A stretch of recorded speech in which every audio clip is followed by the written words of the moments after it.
you're taking control of the situation. That's a very good way of putting it, rather than letting it take control of you. The effort we're putting in now, and there's a lot of effort now going on, I'm not underestimating what people are going through now, even at the moment, but it's just looking ahead to the 10th of March, 15th of March, 20th of March, when it really comes like the clappers, like, that it will stand to you then. That's the real win in this. Hello, I'm Stuart Childs and you're welcome to the Dairy Edge, the Teagasc Dairy podcast. We're bringing you the latest information, insights and opinion to improve dairy farm performance. National cell count is beginning to move in the wrong direction with the last number of years. Today I'm talking with Crowley, Milk Quality Specialist, about a suggested protocol that farmers can implement on their farms to stay in control of cell count from the start of lactation. I started by asking Don to explain the first step, which is to establish a dedicated area in the shed for freshly calved cows, and what the benefits of this is. Yeah, it is, Stuart, you're right in everything you said there, and we are noticing it's slipping, and I suppose as the national herd consolidates in size and that the heifer numbers might pull back, we won't have the luxury of the heifers to compensate for some of this. But there's probably a few little easy wins in that fresh group, and there's a couple of things that I would say in it is, number one, it's to realise where that group is. It's a very vulnerable group. It's a fresh group, so it's vulnerable. It's trying to find its feet now again, coming into the lactation. So after going through birth and so forth, is there after births? Is there subclinical milk fevers and all this? And I think to try and help the cow to get through this, I suppose there's three things I see. Number one, in the fresh group, is there an adequate amount of cubicles for that group as they come in? Because what I've noticed is that there's 3, 4, 5, 10 cows, depending on their scale, being added every day, but the cubicles aren't being allocated accordingly. And a freshly calved cow needs to be able to lie down. It can't be bulling, and it needs fresh drinking water. And that's one thing I think is an easy win for them. Just when you add your 4, your 10 cows, up the cubicle numbers appropriately. Make sure, and ideally it should be more. It should be 10% extra, but at least match it. And then I suppose the second thing then is from that group then is that area should be limed twice a day. The disinfectant lime is a help. You're trying to minimise the challenge that's inside in that area. And I suppose the third thing that's an easy win for that is using something like a barrier dip as a post dip for the fresh group after the calf, where you physically dip them in the cup. Anecdotally, we're getting very good results with that, with the fresh group.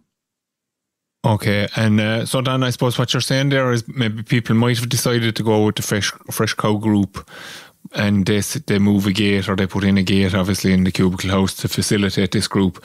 And what you're seeing is that they're not actually changing the position of that gate depending on the number of the cows that are there.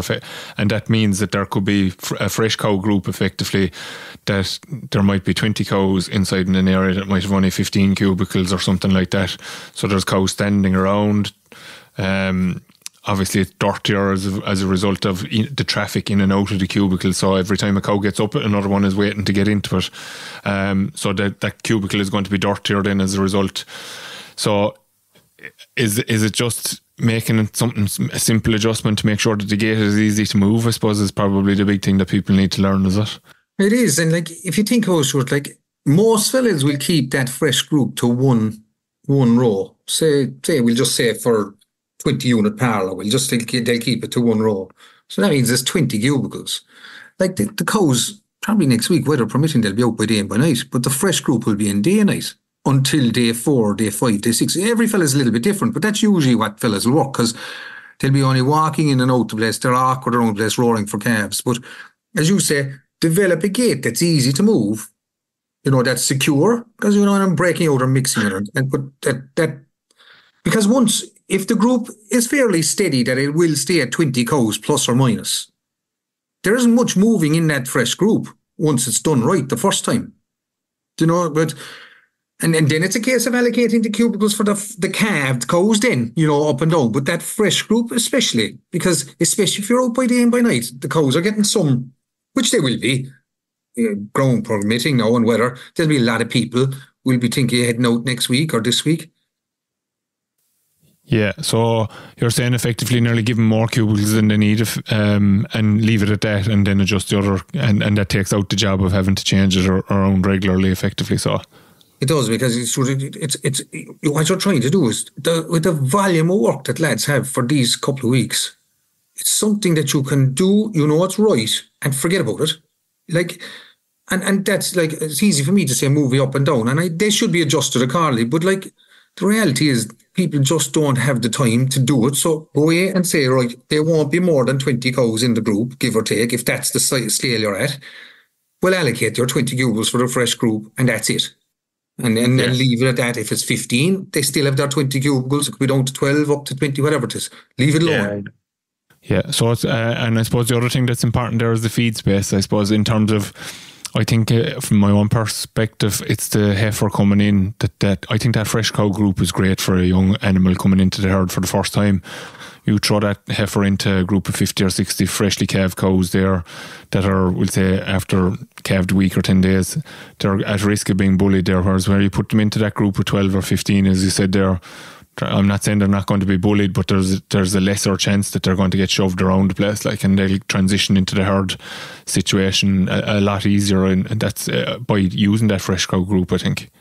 Oh, definitely. So, and like, if you have a drafting gate facility, then that can be done automatically into that group, like if the setup is there. But look, that all depends. But you're 100% right. The principle of what you're saying is bang on, because heifers going into those cows freshly calved, there'll be no fighting, because those cows are concentrating on getting better and staying up. They're not going to go fighting, you know. Yeah. And then trying to fill their belly and stuff, like. So it's a very safe environment from a heifer point of view, especially these timid heifers now. If they're a little bit of a tough calving or something like that. No, predominantly heifers won't, but you never know. Like, some fellas might have a stock bull that throw a couple of false ones or something, you know. Yeah. So, Dan, I suppose inside in the parlour, then this is kind of, so outside in the cubicle house, the twice a day liming, that dedicated area for them with plenty of space, plenty of feed space as well. But inside in the parlour, then, what are the steps that people need to take in there in order to try to minimise infections at that stage of the year? Like, again, as you said there a few minutes ago, this fresh cow group is a vulnerable group. We have to allow for, okay, they might be perfectly healthy, they mightn't have milk fevers or anything like that, but they're still vulnerable because they just had a calf, and that they're at risk of picking up infections, and there may be issues around teats not closing up properly. So that's why we're talking about disinfecting the cubicle so diligently, I suppose. What about the role of the person in the parlour themselves then? What do they have to do? Yeah, I suppose, like, the reality, I suppose, Stuart, at farm level, you're dealing with probably three options. Number one, there is a fresh group, and they're either milked first or last.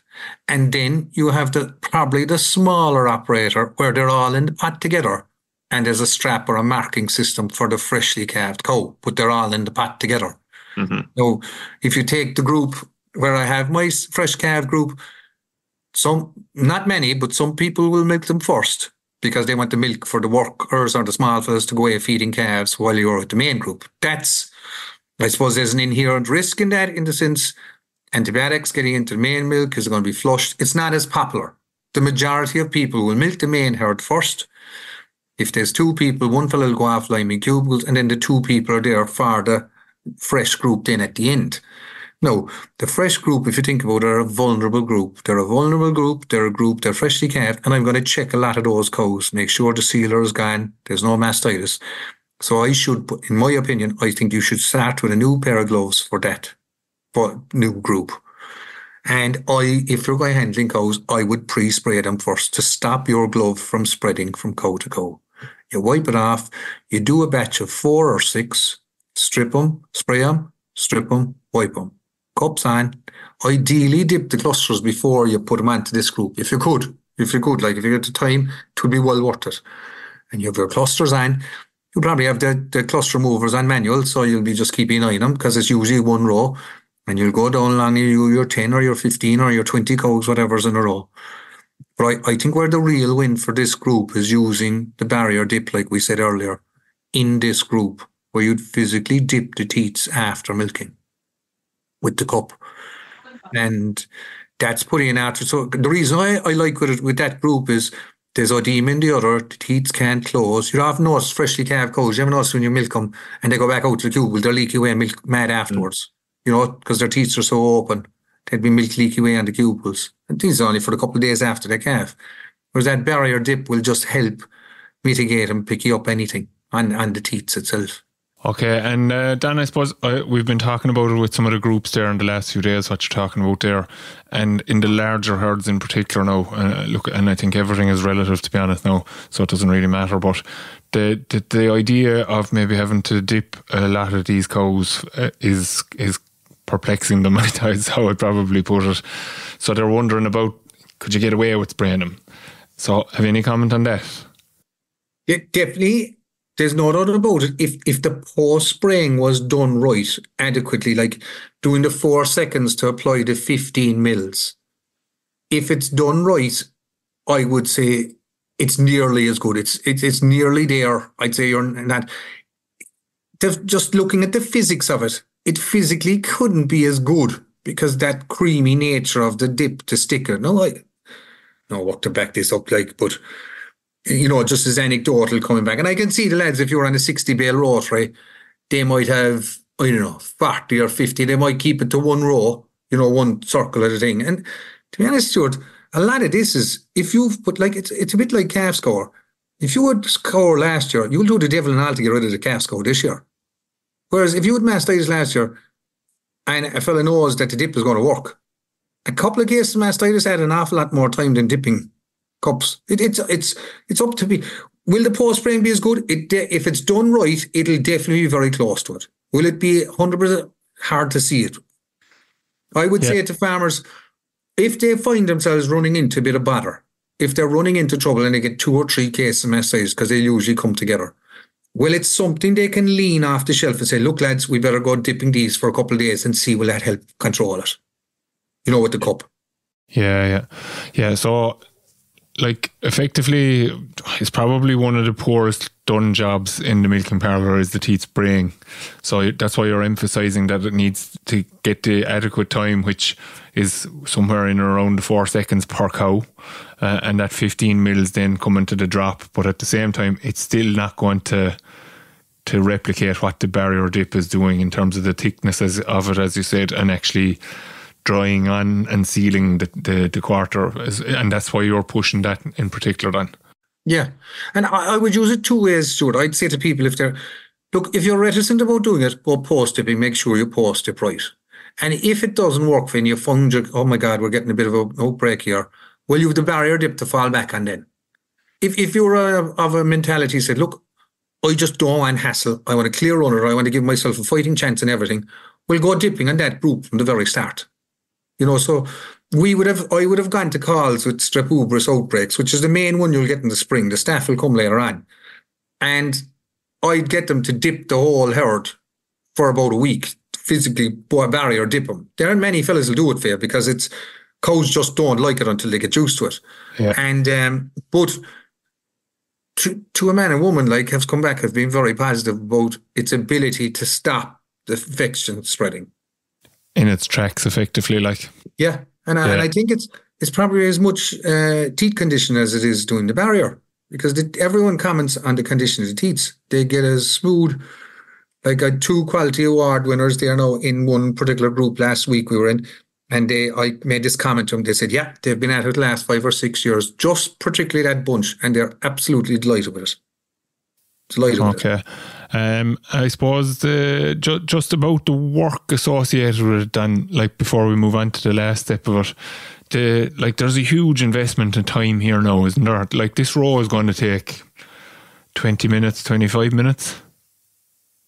It is, and it is going. So this row now, say if you take it will depending on the numbers. Let's say we'll take a 20 unit now for argument. That row is going to take 20, 25 minutes, and the point, I suppose, about this bunch is what I'm seeing is where we're getting a lot of this strep mastitis in that bunch, is if you can offset a case or 2 of mastitis with draft her out, trying to treat her, trying to watch her, that's the win. And is that investment worth the win? So really what it is I'm going to be 10 or 15 minutes with that row anyway, because they'll probably be colostrum buckets. There'll be some going to a dump line if I have it. There's pipes have to be shifted.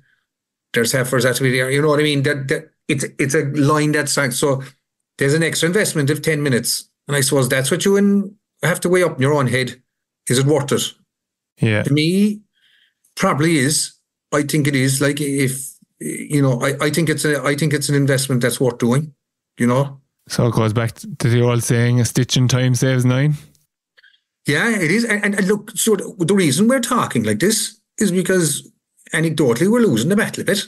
And farmers know this themselves. They can see the thing slipping. We can see it in the stats. And from us looking at the data and what we're seeing out there, we're coming back with a kind of a prescription to help mitigate against this. You know, we had a very good February last year. If you think of it, it was a record February, the driest February on record. And then we went into one of probably the wettest Marches in April, a long time, you know.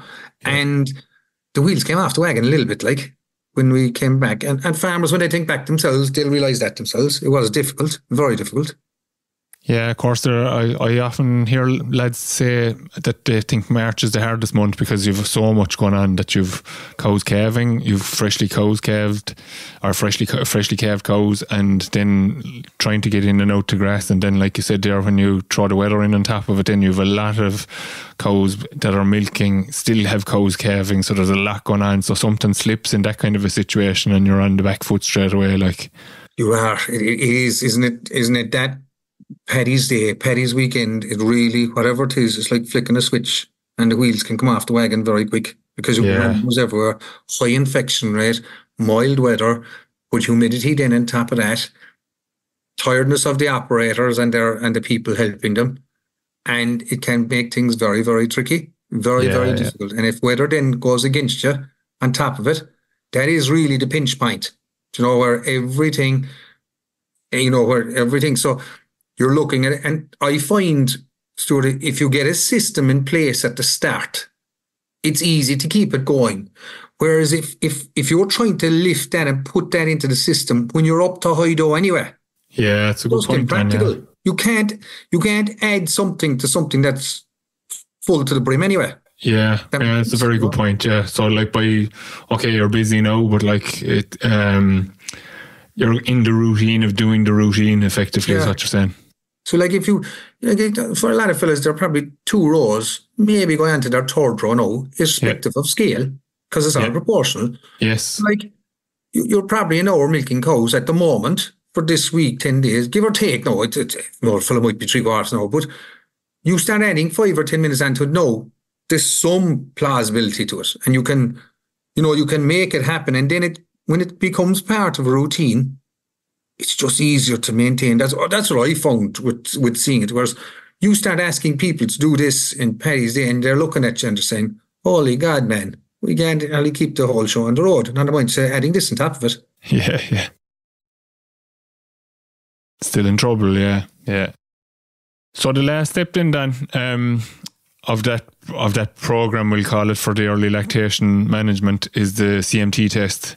A very simple tool, probably underutilized and undervalued. So what are you suggesting in relation to that? What should people be doing with it? Well, I'd probably undervalued because, number one, people don't know about it and they find it very difficult to interpret it. You know, that's one thing to do it. So what I would say is persevere with it and check them. So when are you checking them is the first question. Is probably day 4, day 5 when they're about to go into the tank. So you're doing day 4, day 5 with the paddle. And then you're identifying issues. What I find is if you did see something in the paddle and you're not unsure about reading it, is taking a sample from the 4 quarters and send them into the quap to get a cell count on them. You put down your own marker yourself, what you think they're at, and the quarter that you think, and see will the cell count back it up.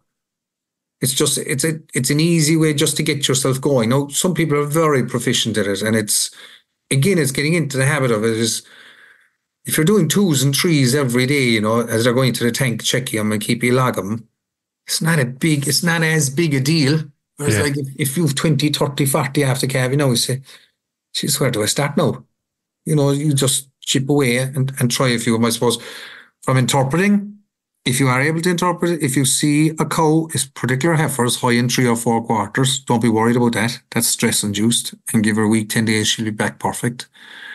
If the paddle shows up high in 1 quarter and they were low last year, I would treat it with I'd watch it for another couple of days first. But if it's still showing the same pattern, I would treat it with an intermammary or something like that. If they were high last year, they've got a dry coat tube, and that quarter is still showing high this year, you're talking about shutting that quarter down or culling the cow if that's the option. Yeah, and talk to me a little bit more about the culling the quarter type scenario now there, than just when are we recommending to do that, or what's your thinking behind that then? Yeah, it's a case of stop milking it. But to be honest, my own opinion is, once I've identified that quarter, that's high quarter, and she was a problem cow last year, problem cow this year, realistically, I will be milking that cow as a 4 quarter cow until I'm out full time. At grass, At grass. Yeah. Because that quarter leaking on the cubicles, which it will, that's the nature, she'll bag up and she's going to, and when it comes to basically at grass then, and I know I'm out full time, like Pablo or the vet in Moore Park or vet in Moore Park would also say, you just literally stop milking it. Just literally stop milking it. I would have had a number of clients that would milk it once every 2 days, that quarter, just to try and wind it down and make sure she didn't get sick from it. Pablo would say, there's no reason why, just stop milking it. And he said, and he's right. Yeah, so I suppose just to clarify on that then, Dan, are you saying that I'd milk them away so as the 4 quarter cow until you're at grass full time effectively, and then start shutting down? So that could be a month, it could be 2 weeks, depending on where you're located. Some people are fortunate enough that they're able to get out very quickly and be out day and night, and in that type of a scenario you'd be happy enough that they can shut those down fairly quickly and just mark them up to make sure that they don't get milked. And like if they do, the cell count will just get a big bang basically, but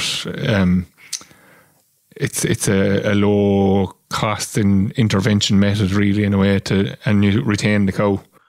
Yeah. So you're trying to, exactly, Stuart, you'll knock the season out of her. So you're doing 3 things.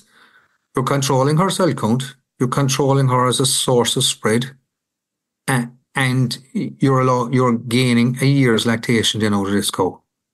So like if I shut down 4 quarters and 4 cows, that's only equivalent to 1 quarter gone, 1 cow gone, instead of 4 cows gone. So you can see, as a management tool, it's a way of getting, you can't have heard of 3 quarter cows, but it is a short-term fix to getting you over hump.